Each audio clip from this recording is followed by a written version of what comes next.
بالله من الشيطان الرجيم. بسم الله الرحمن الرحيم.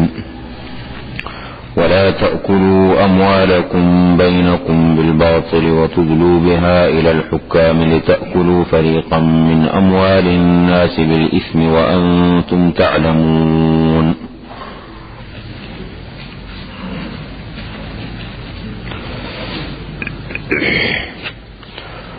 روزے کا مسئلہ ذکر ہوا تفصیل کے ساتھ.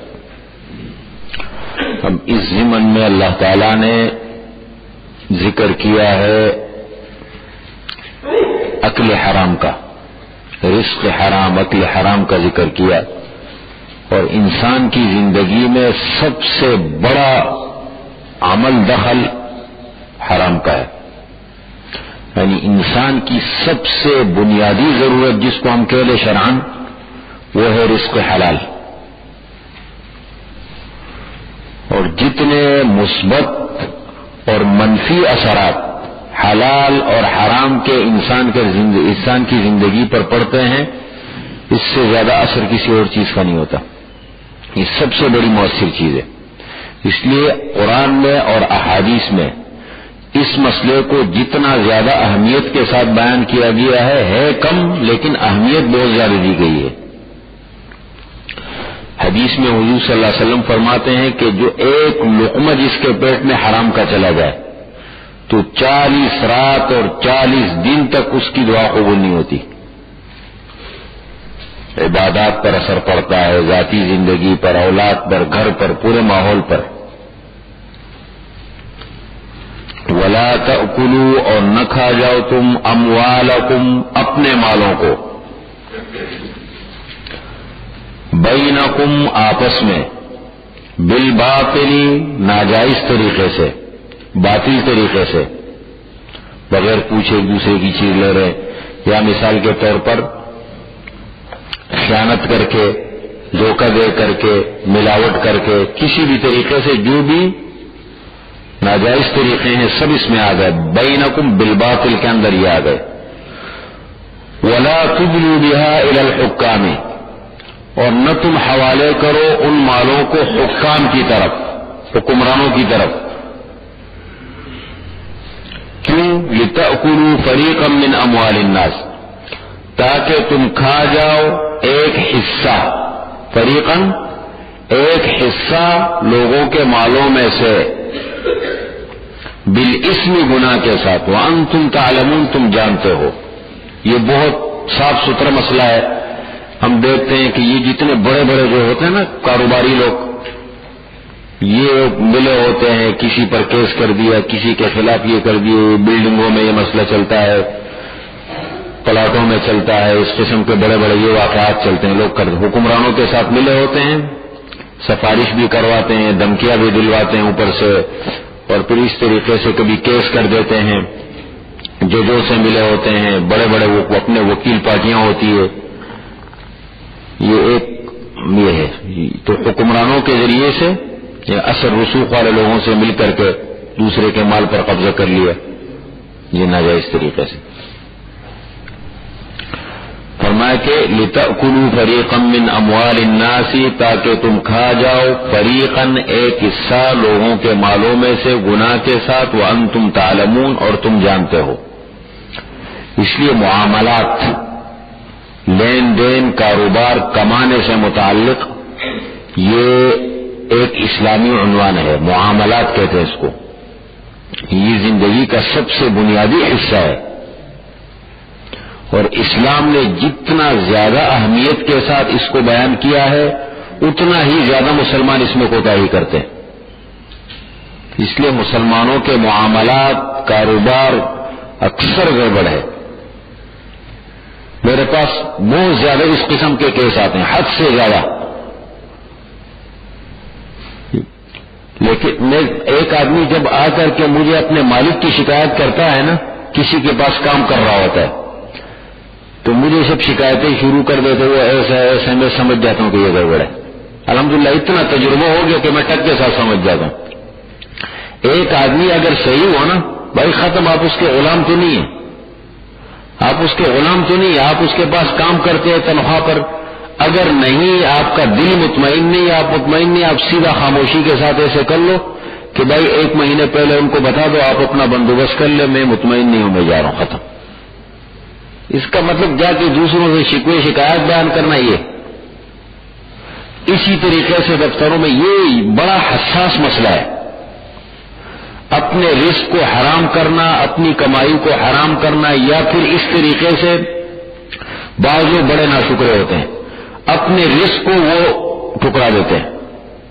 ذرا معمولی سی بات پر مجھ سے تو یہاں بہت زیادہ واسطہ اس لیے پڑتا ہے کہ محلے کے اکثر لوگ ڈرائیور مجھ سے مانگتے ہیں، کہتے ہیں ڈرائیور کو آ جائے، کیونکہ یہاں غریب لوگ آتے رہتے ہیں، پھرتے رہتے ہیں مسجد میں، آ جاتے ہیں کہ کوئی ڈرائیوری چوکیداری مل جائے۔ تو میں کہتا ہوں کہ سیاح کسی کا کام ہو، لیکن صاف یہ وضاحت کرتا ہوں کہ بھائی یہ سمجھ کا مسئلہ نہیں ہے، عبید کا آدمی ہے، یہ آدمی ہے، لے لو، ان کو بھی کہہ دے تو ان کو بھی 1 مہینے تک، اپنے 2 مہینے تک، 3 مہینے تک دیکھ لو، پسند آتا ہے اچھی بات ہے، نہیں تو فی امان اللہ کہنے میں دیر نہیں لگتی، لیکن یہ سمجھ کے کبھی مت لینا کہ یہ عبید کا آدمی ہے۔ یہ ہمارے ہاں ایک بہت بڑا آدمی ہے، مطلب بڑا اس اعتبار سے، دنیاوی اعتبار سے، اور آج کل وہ گرفتار ہے بیچارہ۔ تو اس کے گھر والوں کا فون آیا مجھے کہتے ہیں عبید بھائی یہ کوئی ایک آدمی بچہ لایا ہے اور آپ کے توسط سے لایا ہے، تو آپ اس کی ضمانت لیتے ہیں؟ میں نے کہا تو میں تو اس دور میں اپنی ضمانت بھی نہیں لیتا ہوں، تم دوسروں کی بات کرتے ہو، میں اپنی ضمانت نہیں لیتا ہوں، اپنی ضمانت بھی نہیں لیتا ہوں کسی کو۔ انسان ہے نا بہت، معاملات کو کہا گیا الدین المعاملہ، دین معاملات کا نام ہے، اور معاملات مسلمان کے اتنے واضح ہونے چاہیے، تعاشروا کالاخوان وتعاملوا کالاجانب، بھائیوں کی طرح مل کے رہو معاشرے میں، لیکن لین دین کاروبار اجنبیوں کی طرح کرو، واضح معاملات۔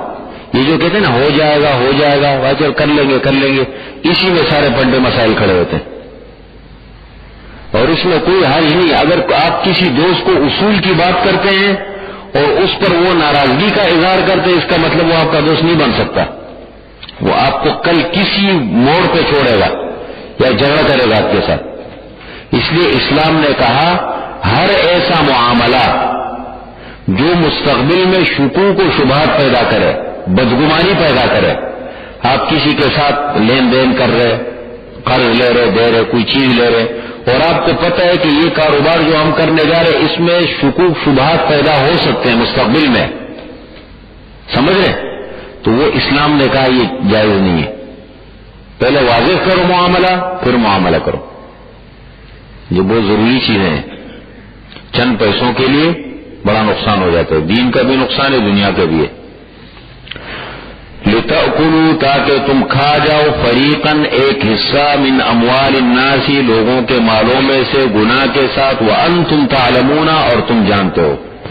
حضور صلی اللہ علیہ وسلم نے فرمایا کہ ایک آدمی ہے اشعث اغبر، غبار آلود ہے، کپڑے غبار آلود ہے، اس کے بال پڑا گندا ہے، بڑا لمبا سفر کر کے آیا ہے اور دعا مانگ رہا ہے، یا ربی یا ربی یا ربی، اللہ میرا یہ کر دے یہ کر دے، وَمَأْكَلُهُ حَرَامٌ وَمَشْرَبُهُ حَرَامٌ وَمَلْبَسُهُ حَرَامٌ وَأُوصِيَ بِالْحَرَامِ فَأَنَّىٰ يُسْتَجَابُ لِذَٰلِكَ، اس کا کھانا حرام ہے، اس کا پینا حرام ہے، اس کے جسم پر جو کچھ ہے وہ حرام کا ہے، اس کی دعا کہاں سے قبول ہوگی؟ بڑا حساس مسئلہ ہے اللہ۔ میں تو ہر مسلمان کے لیے سب سے زیادہ بنیادی دعا جو کرتا ہوں، اللہ تعالیٰ ہر مسلمان کو رزق حرام سے بچائے، حرام سے اللہ تعالیٰ بچا دے۔ یہ روزے کا ذکر ہو گیا، اب آگے ہے حج کا مسئلہ، حج اور عمرے کا مسئلہ بڑی تفصیل کے ساتھ، لیکن اس سے پہلے آغاز اس طریقے سے کیے کہ چاند کا مسئلہ ذکر کیا۔ یسألونک، آپ سے سوال کرتے ہیں۔ اب یہ مسلسل یہاں سے 11ویں رکوع تک کل 7 سوال آئیں گے۔ یسألونک عن الاہلہ، چاند کے متعلق سوال کیا۔ نمبر 2 یسألونک ماذا ينفقون، کیا چیز خرچ کریں، اس کے متعلق سوال ہوا۔ یسألونک عن الشہر الحرام، حرمت والے مہینوں کے متعلق سوال ہوا۔ یسألونک عن الخمر والمیسر، جوئے شراب کے متعلق سوال ہوا. یسألونک ماذا ينفقون، پھر انفاق کے متعلق سوال ہوا. یسألونک عن المحیض، حیض کے متعلق سوال ہوا. یہ مسلسل سوالات کا سلسلہ ہے. تو حج اور عمرے کا آغاز کس طریقے سے کیا؟ چاند سے. یسألونک عن الاہلہ، آپ سے سوال کرتے ہیں چاندوں کے متعلق. اہلہ ہلال ان کی جمع ہے، اور ہلال عربی زبان میں کہتے ہیں پہلی رات کی چاند کو کہتے ہیں ہلال. پہلی رات ہوتی ہے نا، اس کو ہلال کہتے ہیں، اہلہ. سوال اصل میں یہ تھا ان کا کہ چاند کبھی گھٹتا ہے، کبھی بڑھتا ہے، کبھی زیادہ ہوتا ہے، کبھی کم ہوتا ہے، اس میں کیا حکمت ہے؟ یہ سوال ہوا. تو اللہ تعالیٰ نے اس کا اصل جواب دیا کہ گھٹنے بڑھنے سے تمہارا کوئی تعلق نہیں. اصل چیز چاند میں کیا ہے؟ مواقیت للناس والحج، وقت پہچاننے کا آلہ ہے، وقت شناخت کرنے کا آلہ اور ذریعہ ہے. یہ ذکر کر دیا. اس لیے اسلامی تاریخ چاند سے متعلق ہے، قمری تاریخ ہے. اور بہت سارے مسائل ایسے ہیں کہ وہ چاند ہی سے متعلق ہے. ایک ہے شمسی تاریخ، وہ ایک اس کا پہچاننا مشکل ہے. قمری تاریخ کا پہچاننا بڑا آسان ہے، اس لیے کہ چاند کے مختلف مراحل ہوتے ہیں، ان سے گزرتا ہوا چلا جاتا ہے. یہ گاؤں کے لوگ اتنے تجربہ کار ہوتے ہیں کہ ان کے پاس کوئی وہ نہیں ہوتی، یہ چاند کو دیکھ کر کے سب فیصلے کرتے ہیں. جو دیہاتی لوگ ہوتے ہیں نا، پہاڑی لوگ، چاند کو دیکھ کر کے یہ دیکھ لیتے ہیں آج پہلی کی رات کی چاند ہے، آج دوسری، آج 14 تاریخ، آج کھلائیں. اتنا تجربہ ہوتا ہے، چونکہ وہ عملاً واسطہ پڑتے ہیں ان کا نا، تو اتنا تجربہ ہوتا ہے. تو یہ ہے چاندوں کے متعلق سوال ہوا. قل، آپ کہہ دیجئے، یہ مواقیت یہ میقات کی جمع ہے، اس میں اعلیٰ کا صیغہ ہے. اس میں اعلیٰ وقت پہچاننے کا، مواقیت اعلیٰ ہے، ذریعہ ہے. للناس لوگوں کے لیے، اور حج کے لیے. حج کو اللہ تعالیٰ نے چاند کے ساتھ جوڑا ہے. ذی-قعدہ، شوال، ذی-قعدہ اور ذی الحجہ کے 10 دن، 2 مہینے 10 دن. آگے الحج و شروع معلومات آ رہے. اسی طریقے سے زکوٰۃ کا مسئلہ ہے، یہ چاند کے ساتھ متعلق ہے. رمضان کا مسئلہ ہے، چاند کے ساتھ متعلق ہے. اس لیے علماء نے یہ مسئلہ لکھا ہے کہ مسلمانوں کو چاہیے کہ اپنی زکوٰۃ جو ہے وہ چاند کے حساب سے ادا کرے، اسلامی تاریخ کے حساب سے، ورنہ بڑا فرق پڑتا ہے. پورے سال کے دوران کم از کم کتنے دن کا فرق پڑ جاتا ہے؟ 9 سے 10 دن کا فرق پڑتا ہے. اس سے بھی بڑا اثر پڑتا ہے. اپنا جو لوگ زکوٰۃ ادا کرتے ہیں ان کو چاہیے کہ وہ اسلامی تاریخ کی ایک اسلامی مہینے کی کسی ایک تاریخ کو سال میں وہ مقرر کر لے. اور اگر جو لوگ اندازے سے دیتے ہیں، تاریخ مقرر نہیں کرتے، یہ بھی غلط ہے. زکوٰۃ کا مسئلہ یہ ہے کہ سال کے گزرنے کے بعد، یہ ہے اس کے لیے شرط ہے سال کا گزرنا، حولان حول کہتے ہیں اس کو. اب سال جیسے گزر جائے تو وہ ایک تاریخ پورا ہو گیا، اب وہ حساب کتاب شروع کر لے. پھر ادا کرنے میں مسلمان خود مختار ہے، جب ادا کرے، لیکن طے کرنے میں وہ شریعت کا محتاج ہے. شریعت کے مطابق طے کرے گا کہ آج یہ سال میرا پورا ہو گیا، اس سال کی میری مالیت کل اتنی ہے، یہ اتنا مال ہے، بیچ میں اتنا ہے. کل جب سال گزر جائے تو اس وقت سال گزرنے کے بعد اس کے بعد کل سرمایہ کتنا ہے، سونے کی شکل میں، چاندی کی شکل میں، مال تجارت کی شکل میں، نقدی کی شکل میں، جو بھی ہے اس پورے کا حساب کتاب لگا لے اور اندازہ لگا لے کہ اتنی زکوٰۃ میری بنتی ہے اس سال کی. پھر جب بھی کرے، یہ 2 سال کا بھی مطلب یہ نہیں، کوشش کرے لیکن جلدی ادا کرنا چاہیے. لیکن یہ نہیں ہے کہ فوراً ہی ادا کرے، تھوڑا تھوڑا کر کے ادا کر سکتے ہیں. اچھا جی، مواقیت للناس والحج، وقت پہچاننے کا آلہ ہے لوگوں کے لیے اور حج کے لیے. تو ایک تو انہوں نے سوال کیا چاند کے متعلق، اللہ تعالیٰ نے بنیادی مسئلہ بتا دیا. دوسری بات، ان میں ایک خرابی پیدا ہو گئی تھی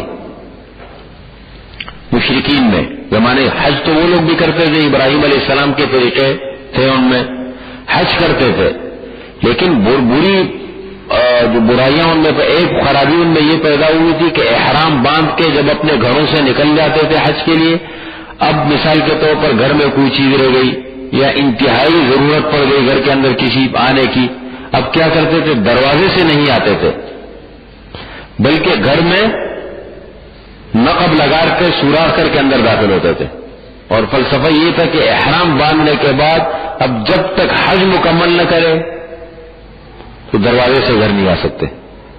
حالانکہ شریعت میں کتنی آسانی ہے. ایک آدمی نے مثال کے طور پر کیا کر لیا، مزدلفہ سے مینا آ گیا، مینا آنے کے بعد اس نے رمی بھی کر لی، شیطان کو بھی کنکر مارے، اس نے پھر جو ہے وہ قربانی بھی کر لی، حلق کر لیا. اب اس کا طواف زیارت رہ گیا. اب 10 کو بھی کر سکتے، 11 کو بھی کر سکتے، 12 کو بھی غروب سے پہلے پہلے کر سکتے ہیں نا. 3 دن ہے اس کے بعد. ان 3 دنوں کے دوران اگر حاجی آتا ہے مکہ مکرمہ مینا سے طواف زیارت کے نام پہ، یا طواف زیارت کے نام پہ نہیں، ویسے بھی دن کو وہ چاہتے کہ میں جاؤں اپنے ہوٹل میں، قیام گاہ جہاں ہے وہاں پر میں ٹھہروں، اس کو اجازت ہے. لیکن رات کے لیے پھر کہاں جائے؟ مینا چلے. اس میں سہولت ہے. ہاں، فجر وہیں پڑھنی ہے، صبح صادق سے پہلے پہلے پہنچنا ہوتا ہے. سمجھ رہے ہیں یہ مسئلہ. لیکن یہ لوگ کیا آ سکتے ہیں نا؟ اب کسی کا گھر ہے مکہ مکرمہ میں، وہ بھی آ سکتے، وہاں کا رہنے والا ہے مثال کے طور پر. لیکن یہ لوگ کیا کرتے تھے؟ نہیں، بس اب گھر نہیں جا سکتے. جہاں دروازے سے نہیں جا سکتے، سوراخ کر کے جا سکتے ہیں. جاہل مطلب جہالت جو ہوتی ہے نا اس کو. ولیس البر، اللہ تعالیٰ نے اس رسم کو توڑا. ولیس البر، اور نیکی نہیں ہے بأن تأتوا البیوت من ظہورها، یہ کہ تم آ جاؤ گھروں میں من ظہورها پشت کی طرف سے. ظہور ظہر کی جمع ہے، پشتوں کی طرف سے، پیچھے کی طرف سے. ولکن البر من اتقى، لیکن نیکی یہ ہے جو شخص تقوی اختیار کرے. من اتقى، جو تقوی اختیار کرے، یہ نیکی ہے اصل میں. وَأْتُوا الْبُيُوتَ مِنْ أَبْوَابِهَا، اور آؤ گھروں میں ان کے دروازوں کی طرف سے، ابواب کی طرف سے. وَاتَّقُوا اللَّهَ، اور اللہ تعالیٰ سے ڈرو. لَعَلَّكُمْ تُفْلِحُونَ، تاکہ تم کامیاب ہو جاؤ. اب اس ضمن میں یہ مسئلہ ذکر ہوئے حج عمرے کا، تفصیل سے مسائل آ رہے ہیں، لیکن اس سے پہلے کچھ سوالات تھے ان کی طرف اشارہ ہے. آپ صلی اللہ علیہ وسلم جب ہجرت کر کے مدینہ منورہ تشریف لے گئے تو وہاں پر بڑے عرصے سے پابندی تھی، عمرہ بھی نہیں کر سکتے تھے، حج بھی نہیں کر سکتے تھے، مکہ بھی نہیں جا سکتے تھے.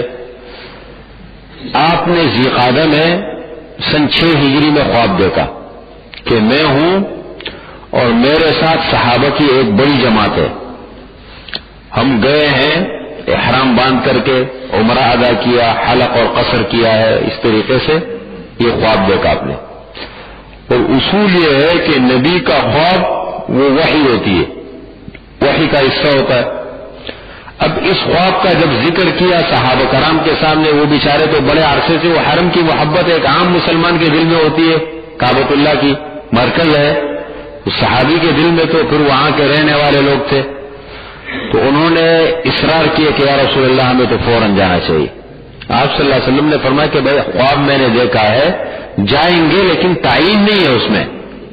فرمایا نہیں یا رسول اللہ بہت دن ہو گئے، وہ شوق بڑھ گیا نا، رسول اللہ یہ تو اتنا زمانہ ہو گیا، حرم کی زیارت بھی نہیں ہوئی اور ہمیں آپ تب تو موقع بھی مل گیا ہے، اب ہمیں جانا چاہیے.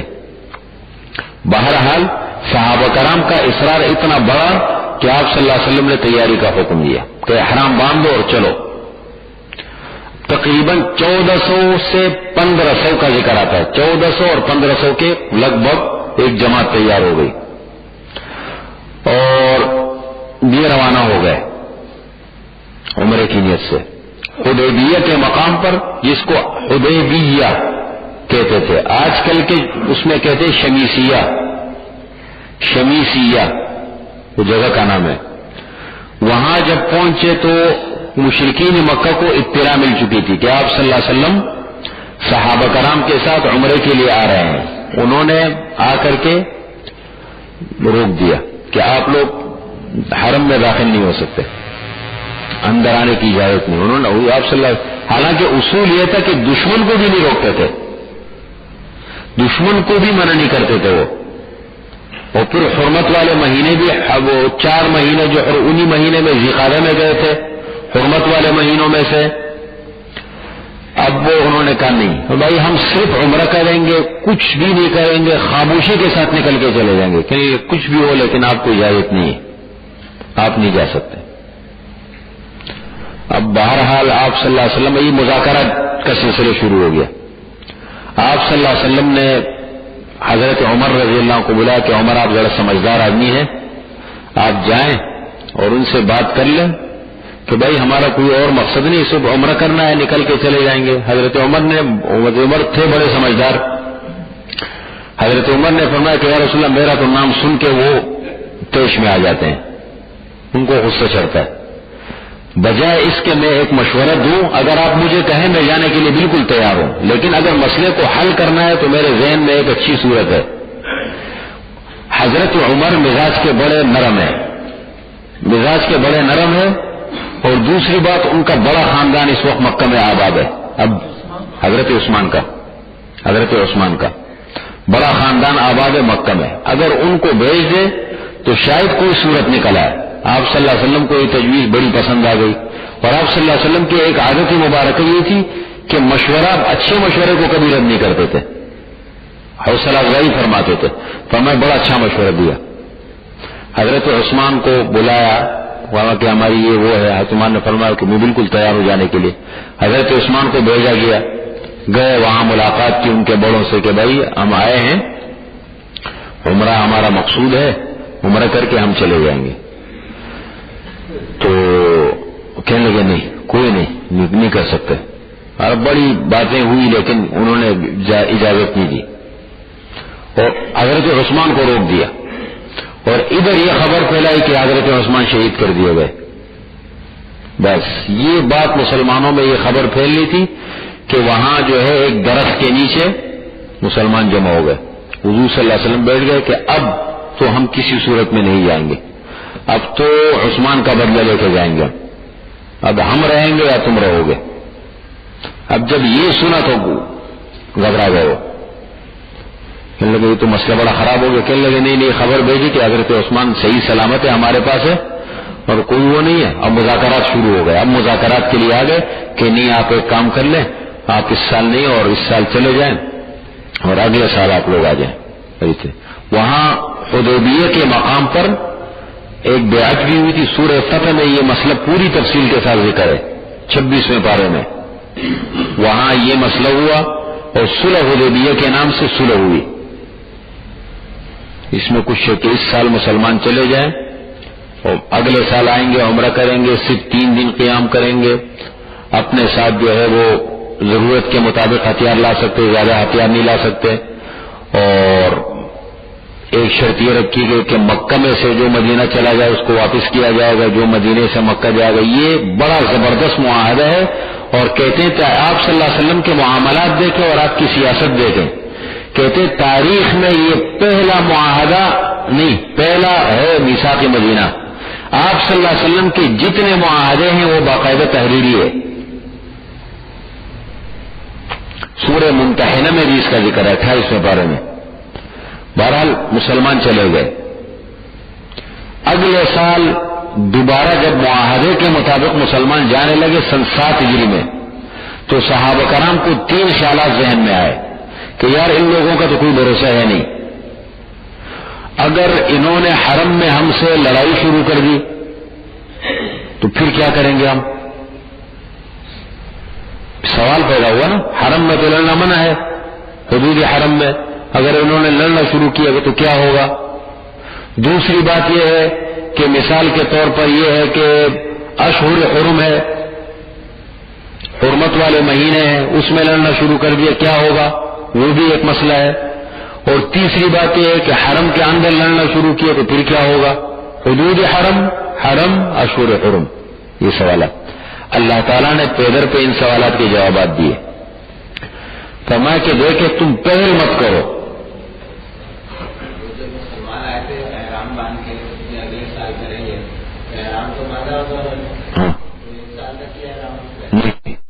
اس کا مسئلہ آگے آ رہا ہے.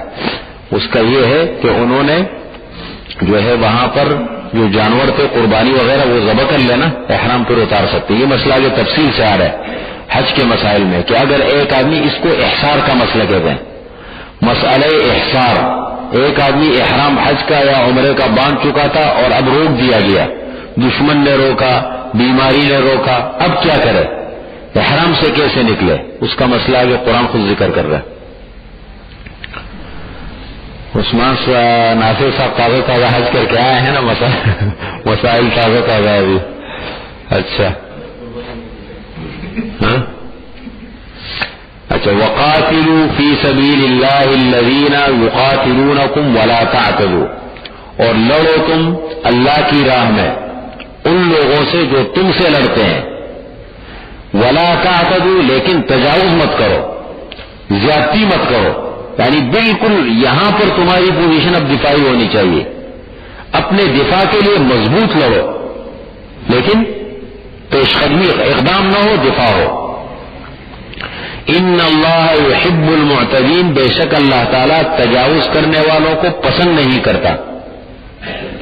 وقتلوہم، اور لڑو ان سے، وقتلوہم، اور ان کو قتل کرو.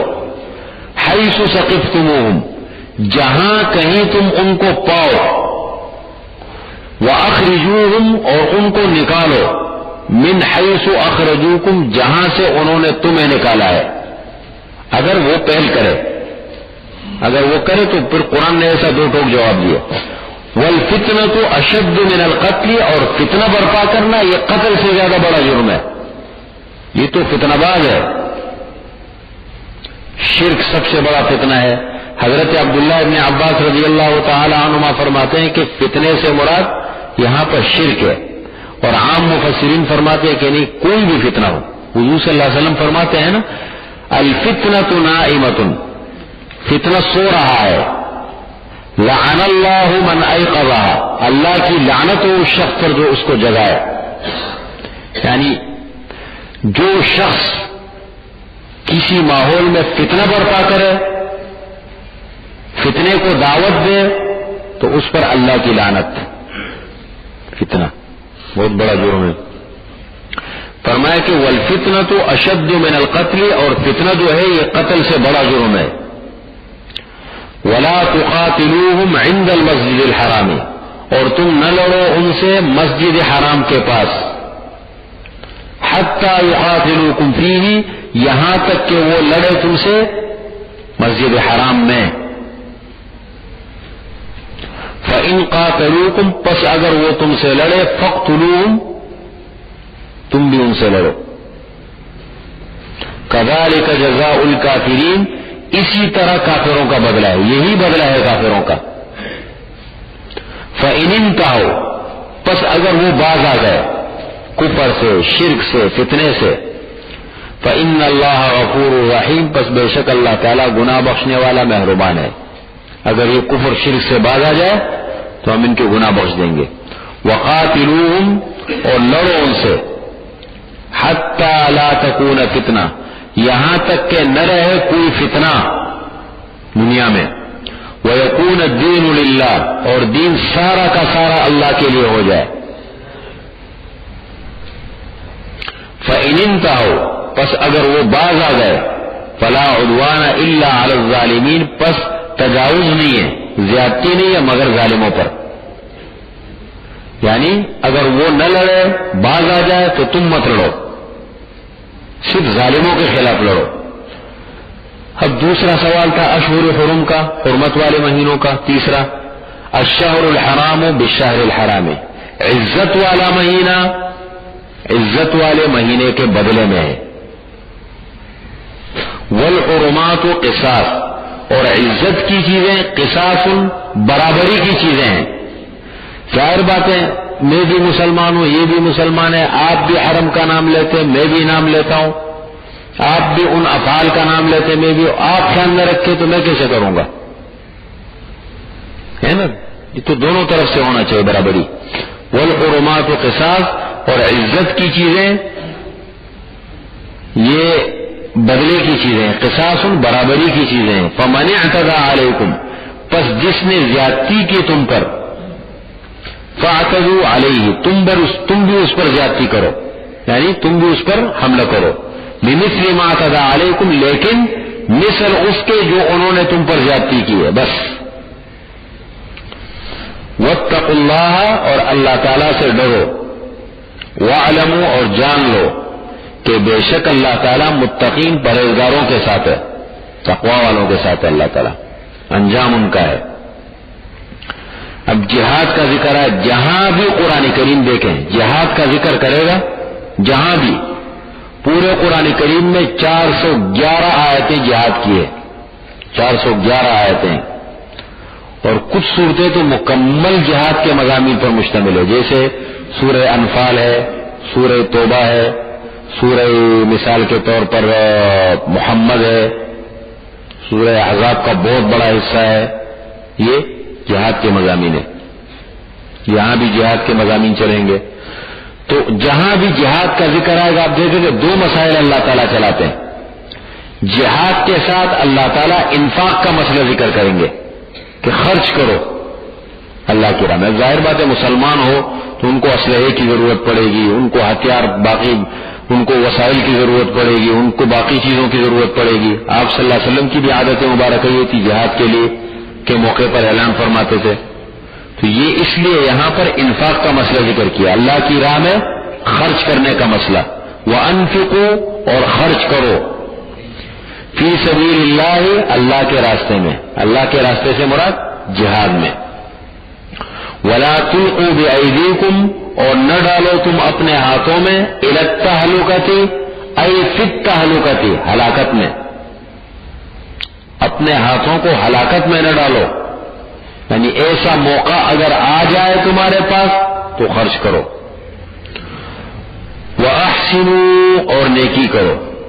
یہ کل میں آج کل حضرت مہدی رضی اللہ عنہ کے حالات پر لگا ہوں تحقیق کر رہا ہوں. تو کہتے ہیں حضرت مہدی کے مقابلے میں جو لشکر آئیں گے 70 جھنڈے ہوں گے. یہ یورپ کے کتنے ممالک ہیں؟ انگریزوں کے اس وقت، عیسائیوں کے، نہیں ناٹو کو نہیں، پورے یورپ کے ممالک کتنے عیسائیوں کے؟ 70 سے زیادہ. ویسے میں دیکھ رہا تھا بڑے عجیب حالات لکھے ہیں. کہتے حضرت مہدی جب نکلیں گے تو بڑے عجیب عجیب حالات لکھے ہیں. 78-70 ممالک، 70 جھنڈے ان کے خلاف آئیں گے عیسائی. وَأَحْسِنُوا، اور نیکی کرو. إِنَّ اللَّهَ يُحِبُّ الْمُحْسِنِينَ، بے شک اللہ تعالیٰ نیکی کرنے والوں کو پسند کرتے ہیں. احسان، نیکی کرنے والوں کو. اب یہ مسئلہ ذکر ہو گیا تفصیل کے ساتھ. یہ اب حج کے مسائل شروع ہو گئے، حج اور عمرہ. وَأَتِمُّوا الْحَجَّ وَالْعُمْرَةَ لِلَّهِ، اور پورا کرو تم حج کو اور عمرے کو اللہ کے لیے، اللہ کی رضا کے لیے. فَإِنْ أُحْصِرْتُمْ فَمَا اسْتَيْسَرَ مِنَ الْهَدْيِ، پس اگر تم روکے گئے پس جو آسان ہو ہدی میں سے، قربانی میں سے. جیسے مسلمانوں کو روکا گیا تھا نا، تو یہ احصار، اس کو کہتے ہیں مسئلہ احصار. احصار، روکنا. اب ایک آدمی اگر روکا گیا ہے، وجہ کیا ہے؟ بیماری بھی ہو سکتی ہے، دشمن بھی ہو سکتے ہیں، کوئی اور بھی مسئلہ عذر آ سکتا ہے، کئی مسائل ہو سکتے ہیں جو شرعی عذر ہو. اب اس کی صورت کیا ہے؟ ظاہر بات ہے اب ایسا کر لے کہ کسی ثقہ آدمی کے ہاتھ یہ ایک جانور وہاں بھیجے، یا مثال کے طور پر مکہ مکرمہ میں کوئی رہنے والا ہے، جان پہچان والا ہے، کوئی جا چکا ہے، جانے والا ہے، جو بھی صورت بنتی ہے، اس کو کہہ دے کہ بھائی ایک جانور میری طرف سے لے کر کے حدود حرم کے اندر، کوئی دنوں کی تعین نہیں ہے، حدود حرم میں کہیں بھی اس کو ذبح کر دو. بس جس دن جو وقت آپ کو انہوں نے دیا ہے جب وہ جانور وہاں ذبح کر دے آپ یہاں احرام سے نکل آؤ. سمجھیے احسار کا مسئلہ. حدود حرم میں جانور ذبح کریں گے. فَإِنْ أُحْصِرْتُمْ پس اگر تم روکے گئے فَمَسْتَيْسَرَ پس جو آسان ہے من الہدی ہدی مطلب جو قربانی کے جانور میں سے ہدی کہتے ہیں قربانی کے جانور کو. وَلَا تَحْلِقُوا رُؤُوسَكُمْ اور تم مطلب مت منڈو تحلقوا حلق مت کرو اپنے سروں کا یہاں تک کہ پہنچ جائے جانور اپنے حلال ہونے کی جگہ.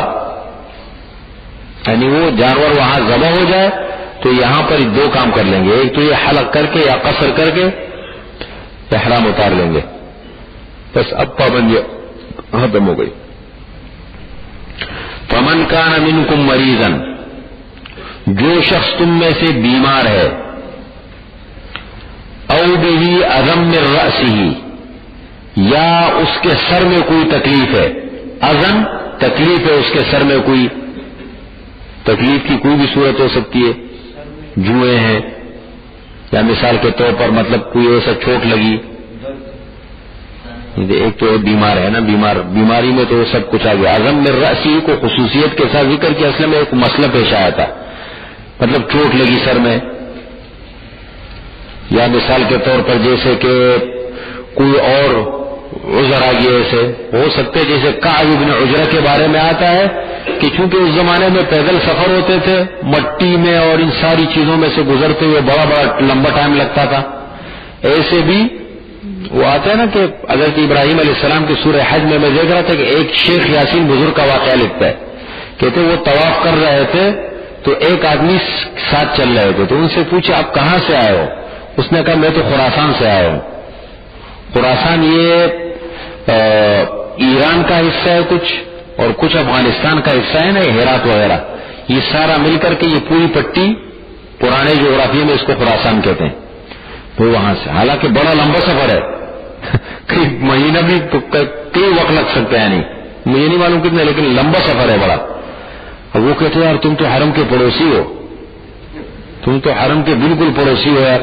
میں جب گھر سے نکلا تھا تو میرے داڑھی کے بال جو ہے کالے تھے اور میں اب یہاں آیا ہوں تو میرے داڑھی کے بال سفید ہو گئے. یعنی باقاعدہ میں نے خود وہ پرانے بزرگ تھے نا کسی زمانے میں نے جو انڈیا کے اور ہمارے بڑے حضرات تھے ہمارے خاندان میں ایک آدمی نے پیدل سفر کیا تھا حج کا. تو کہتے ہیں لوگ وصیت کر جاتے تھے جب حج کے لیے چلتے تھے تو وصیت کر جاتے تھے راستے بھٹک جاتے تھے پھر راستے میں مشکلات تکلیفات بڑے لمبے اصل حج وہ ہوتا تھا جو جذبہ ہوتا تھا جو یہ. تو کہتے ہیں اب مثال ظاہر بات ہے اب راستے میں جب جائے گا اور احرام کی حالت میں ہو تو آدمی کی کیا حالت ہوتی ہے کپڑے اور جسم اور یہ اللہ تعالیٰ در حقیقت انسان کو یہ منظر میں یہ دو کپڑوں میں لا کر کے یہ دکھانا چاہتے ہیں. یہ دو کپڑے پہنانا ایک آواز لگانا ایک جگہ پر کہتے ہیں حج عاشقانہ عبادت ہے. عاشقانہ آدمی بالکل جیسے ایک عاشق جو ہے نا اپنے معشوق کے اس پہ بالکل پاگلوں کی طرح اب بالکل عجیب کیفیت ہے عجیب حالت ہے. ایک نعرہ آواز لگا رہے لبیک اللہم لبیک لبیک لا شریک لک لبیک ان الحمد والنعمت لک والملک لا شریک لک. ایک لباس اگر ملک کا صدر ہے تو اس کے پاس بھی وہ لباس ہے. ایک غریب ترین آدمی ہے تو اس کے پاس ایک لباس میں کہ تمہاری یہ حالت ہے بس یہ تم اور جگہ ایک ہی جگہ پر. یہ نہیں کہ کوئی مینا میں بیٹھا ہے تو کوئی عرفات میں بیٹھا ہے جمع ہونا ہے. اب یہ اس کے اندر کہ انسان اللہ تعالیٰ کے سامنے انسان اپنی حالت جو ہے نا وہ سامنے کر کے میں کچھ بھی نہیں دیکھو عاجز ہے ہماری یہ وہ ہے. تو اب یہ جو کیفیات آتی ہے یہ مثال کے طور پر حج کا حصہ ہے. اب کعب بن عجرہ بیٹھے ہوئے تھے کچھ سالن پکا رہے تھے اور آپ صلی اللہ علیہ وسلم پاس سے گزرے دیکھ اب بال اتنے پرا گندے ہوئے مٹی اتنی لگ چکی ہے اور پورا احرام وغیرہ سب جو ہے وہ مٹی سے غبار آلود ہے اور جوئے سر میں سے جوئے گر رہی ہے اور سخت تکلیف میں ہے لیکن بیچارہ کچھ کر نہیں سکتا. تو حضور صلی اللہ علیہ وسلم نے فرمایا کہ کعب آپ تکلیف میں ہیں اس سے، مطلب آپ چاہتے ہیں کہ اس سے نکل جائے، فرمایا کہ یا رسول اللہ میں تو احرام میں ہوں، بڑی سخت تکلیف میں ہوں، لیکن کیا کروں، اس سے تو نکلنا بڑا مشکل ہے میرے لیے۔ تو حضور صلی اللہ علیہ وسلم نے فرمایا کہ 3 کام کرو، ایک تو یہ کرو 3 روزے رکھ لو اس کے بدلے، یعنی تم پہلے سے ابھی سے تم اپنا کیا کر لو، حلق وقت سے پہلے کر لو، یا پھر صدقہ دے دو۔ صدقہ کتنا ہے؟ 3 سا گندم، 6 مسکینوں کو آدھے آدھے سا کے حساب سے دینا ہے، ایک صدقہ فطر کے برابر، آج کے جیسے ایک صدقہ فطر کے برابر 6 مسکینوں کو دے دے۔ اور نمبر 3 او نسکن، یا کوئی قربانی کرے، جانور ذبح کرے۔ ان 3 کاموں میں سے ایک کام کر کے اگر انسان سخت تکلیف میں مبتلا ہے، دیکھیں انسان ہے نا، یہ کچھ آپ کبھی یہ نہ دیکھیں کہ یہ بھی ہو سکتا ہے۔ انسان نام ہے مجبوری کا، انسان پر ہر قسم کے حالات آ سکتے ہیں، ہر قسم کے واقعات پیش آ سکتے ہیں، اور پھر جب قرآن ذکر کرتا ہے یہ تو انسان پر آ سکتے ہیں ضرور۔ اس لیے فرمایا جو تم میں سے بیمار ہے، او بھی اذن من رأسہ، یا اس کے سر میں کوئی تکلیف ہے، ففدیۃ، پس وہ فدیہ دے، من صیام، روزوں کا 3 روزے رکھ لے، او صدقۃ، یا پھر ایسا کر لے کہ اس کے بدلے میں صدقہ دے دے 6 مسکینوں کو، او نسکن، یا کوئی قربانی پیش کر دے اس کے۔ فَإِذَا أَمِنْتُمْ، پس جب تم یہ اس کا تعلق اس کے ساتھ ہے، احصار کے ساتھ، مطلب یہ پابندیوں کا ذکر تھا، یہ بھی ایک قسم کی پابندی ہے نا۔ فَإِذَا أَمِنْتُمْ، بس جب تم امن میں ہو، جب تم امن میں ہو جاؤ، مطمئن، کوئی رکاوٹ نہیں، کوئی تکلیف نہیں، بیماری نہیں، عذر نہیں، فَمَنْ تَمَتَّعَ بِالْعُمْرَةِ إِلَى الْحَجِّ فَمَا اسْتَيْسَرَ مِنَ الْهَدْيِ، پس جس نے فائدہ اٹھایا، تمتع، جس نے فائدہ اٹھایا، بالعمرۃ، عمرے کے ساتھ حج کا، فَمَا اسْتَيْسَرَ مِنَ الْهَدْيِ، پس جو آسان ہو ہدی میں سے، قربانی میں سے، یعنی اگر حج تمتع کرے تو قربانی کرے گا۔ دیکھیں میں آپ کو بتا دوں، یہ تھوڑا سا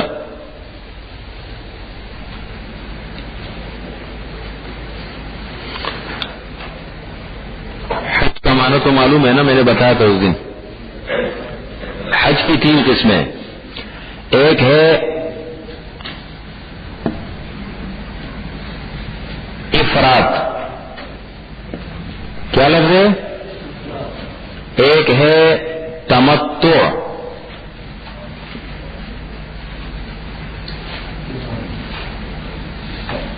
اور ایک ہے قران۔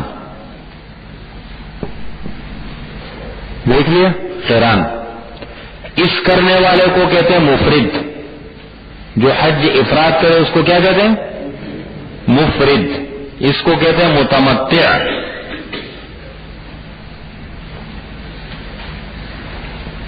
متمتع اس کو کہتے ہیں قارن۔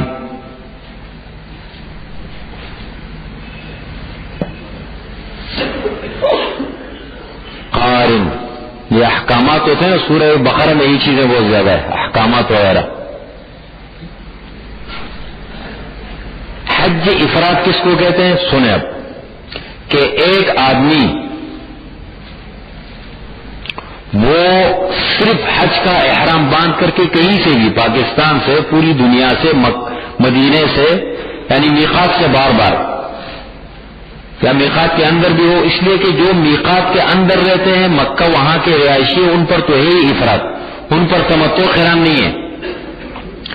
جو مکہ مکرمہ کے یا آس پاس قریب کے جو مواقع ہے نا، میقات حدود کے اندر رہتے ہیں، وہاں کے رہنے والے لوگ پر صرف کیا ہے؟ افراد ہے۔ باہر والوں کی بات ہو رہی ہے، وہ تو کریں گے افراد۔ اور حج افراد اس کو کہتے ہیں کہ صرف حج کا احرام باندھے بس، اور چلا جائے اور حج کر کے واپس آ جائے۔ تمتع، تمتع کے معنی ہے فائدہ اٹھانا۔ ایک آدمی اپنے گھر سے یا کسی بھی جگہ سے عمرے کا احرام باندھ لے اور چلا جائے، عمرہ کر کے فارغ ہو گیا، بس حلق قصر کر لیا، فارغ ہو گیا. اب جب حج کے دن شروع ہو جائے تو یوم الترویہ 8ویں تاریخ کو وہ ہوٹل سے یا اپنی جگہ سے جہاں کہیں ہے وہاں سے حج کا احرام باندھ کے حج بھی کر لے. تو گویا کہ اس نے فائدہ اٹھایا، گیا تھا عمرے کے لیے اور انتظار کیا، حج کا انتظار کیا اور ساتھ حج کر کے آ گیا. اس کو کہتے تمتع، متمتع، فائدہ اٹھانے والا. سمجھ رہے ہیں؟ نمبر 3 ہے قران. قران کے معنی ہے ملانا. ایک آدمی حج اور عمرہ دونوں کا احرام ایک ساتھ باندھ کے ملا کے چلا جائے. اللہم انی ارید العمرۃ فیسرھا لی وتقبلھا منی، یہ عمرے کی نیت کرے گا. لیکن یہ جب نیت ہے اللہم انی ارید الحج والعمرۃ فیسرھما لی وتقبلھما منی، حج و عمرے کا میں نے احرام باندھا ہے، میری طرف میرے لیے آسان فرما دے، قبول فرما دے. تو نہیں بتاتا ہوں، ابھی اسی کی طرف آ رہا ہوں چونکہ وہ مسئلہ آ رہا ہے ابھی. یہ پہلے اس کو ذکر کر لیں. افراد، تمتع، قران، تینوں قسمیں سمجھ میں آ گئی. اب ہے مسئلہ، ان دونوں پر قربانی ہے، اس پر قربانی واجب نہیں ہے. مسافر پر دیکھیں، اگر ایک آدمی مالدار بھی ہے شرعاً، مسافر ہے، اس پر شرعاً قربانی واجب نہیں ہے. وہ الگ بات ہے کہ اس کے گھر والے یا وہ خود کر لے، اگر حیثیت والا ہے تو کر لینا چاہیے، بہتر ہے. وہ سفر میں اس کے گھر والوں نے اس کی طرف سے قربانی کر دی اجازت سے تو ہے، بہتر ہے. لیکن شریعت نے اجازت دی ہے، واجب نہیں ہے. تو اگر یہ ہے مسافر تو اس پر قربانی واجب نہیں ہے. کرنا چاہے وہ الگ بات ہے، واجب نہیں ہے. لیکن اگر یہ مقیم ہو پھر اس پر قربانی واجب ہے. اب ضروری نہیں کہ وہیں پر قربانی کرے، اپنے گھر والوں کو کہے بھائی میری قربانی کر لینا، یہاں بھی کرے اگر مکہ میں مقیم ہو گیا.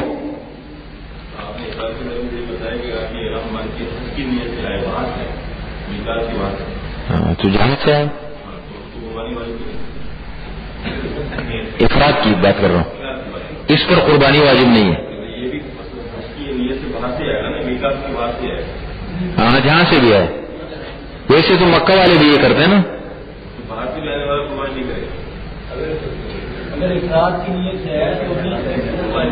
واجب نہیں ہے، واجب نہیں ہے. تمتع اور قران ان پر قربانی واجب ہے. اور یہ قربانی وہ والی قربانی نہیں ہے، خیال کرے جو ہم کرتے ہیں واجب. اس کو کہتے ہیں دم تشکر. کیا کہتے ہیں؟ دم تشکر کے معنی یہ شکرانے کا وہ ہے، جس کو کہتے ہیں شکرانہ. وہ ہے کہ اس نے یہ دونوں کام کیے ہیں، یہ شکرانہ ہے اس کا. یا یہ دونوں کام کیے ہیں نا، قران یا تمتع کا عمل، تو یہ بطور شکرانے کے ہے. اب اگر یہ الگ سے اپنی قربانی کرنا چاہے، اپنے گھر والوں کو کہہ دے یا وہاں کرنا چاہے، اس کو اختیار ہے، کر سکتا ہے الگ سے. اور یہ جو کرے گا یہ تو اس پر واجب ہے. وہ جو اپنی قربانی ہے وہ الگ، وہ کرے نہ کرے، وہ اگر مسافر ہے تو واجب نہیں ہے، کرنا چاہے تو الگ سے کرے گا. یہ اس پر دم تشکر ان دونوں پر واجب ہے. سمجھ رہے؟ دم تشکر ان پر واجب ہے. ایک تھوڑی سی وضاحت ایک بات کی اور کر دوں. ہمارے ہاں عوام میں ایک بات مشہور ہے، عام طور پر احرام 2 کپڑوں کو کہتے ہیں. احرام 2 کپڑوں کا نام نہیں ہے، یہ مجازی احرام ہے. احرام نام ہے نیت اور تلبیہ کا. نیت اور تلبیہ.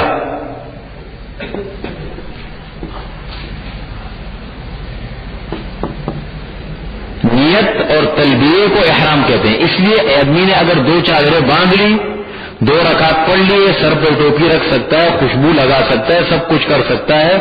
اب جب وہ 2 رکعت پڑھ کے اب کہاں وہ تلبیہ پڑھے نیت کرے الگ مسئلہ. لیکن جب اس نے کہا اے اللہ میں نے عمرے کا ارادہ کیا ہے، میری یہ آسان فرما دے، قبول فرما دے، یا عمرہ حج کا ارادہ کیا ہے، یہ نیت کر لی، اور لبیک اللہم لبیک لا شریک لک لبیک ان الحمد والنعمت لک والملک لا شریک لک، یہ کہہ دیا، اب یہ محرم ہو گیا۔ محرم بنتا ہے نیت اور تلبیہ سے، سمجھ لیں اس کو۔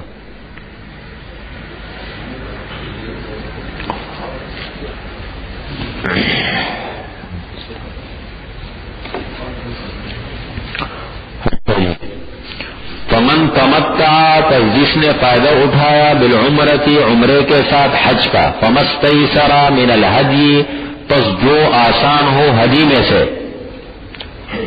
یعنی دم تشکر ہو گئے۔ فمن لم یجد فصیام ثلاثۃ ایام فی الحج وسبعۃ اذا رجعتم تلک عشرۃ کاملہ، جو قربانی کی طاقت نہ رکھے، ایک آدمی نے حج تمتع کیا یا حج قران کیا تو قربانی اس پر دم تشکر واجب ہے یا نہیں، لیکن وہ طاقت نہیں رکھتا قربانی کی، اس کی طاقت نہیں ہے کہ وہ قربانی کر سکے، پیسے نہیں ہے اس کے پاس، کوئی عذر ہے جو بھی ہے، اب اس کے بدلہ، اس کا بدل کیا ہے، 10 روزے رکھ لے اس کے بغیر۔ کس ترتیب کے ساتھ رکھے؟ 3 روزے تو ایام حج میں رکھے، حج کے دنوں میں 7، 8، 9، یعنی 10 سے پہلے پہلے، اس لیے کہ 10ویں کو تو روزہ رکھنا جائز نہیں ہے، اور باقی روزے فارغ ہونے کے بعد، حج سے فارغ ہونے کے بعد، یہ 10 روزے اس کا بدل ہو جائے گا۔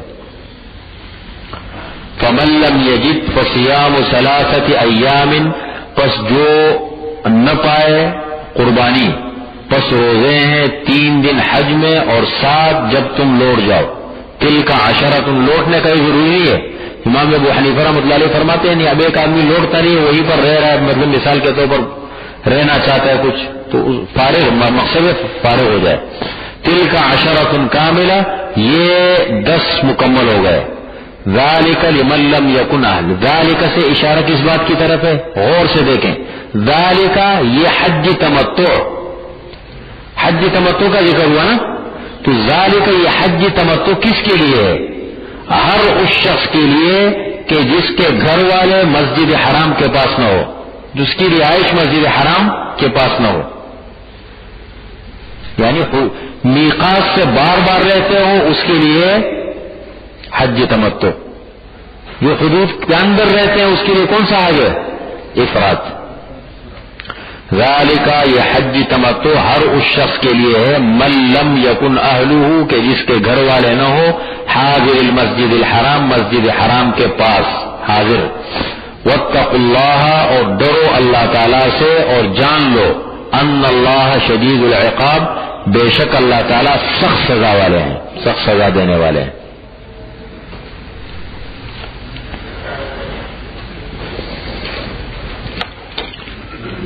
الحمد لله رب العالمين، والصلاة والسلام على خير خلقه محمد وآله وأصحابه أجمعين. اللهم إنا نسألك العفو والعافية والمعافاة الدائمة في الدين والدنيا والآخرة. اللهم يا حي يا قيوم برحمتك نستغيث. سبحان ربك رب العزة عما يصفون، وسلام على المرسلين، والحمد لله رب العالمين.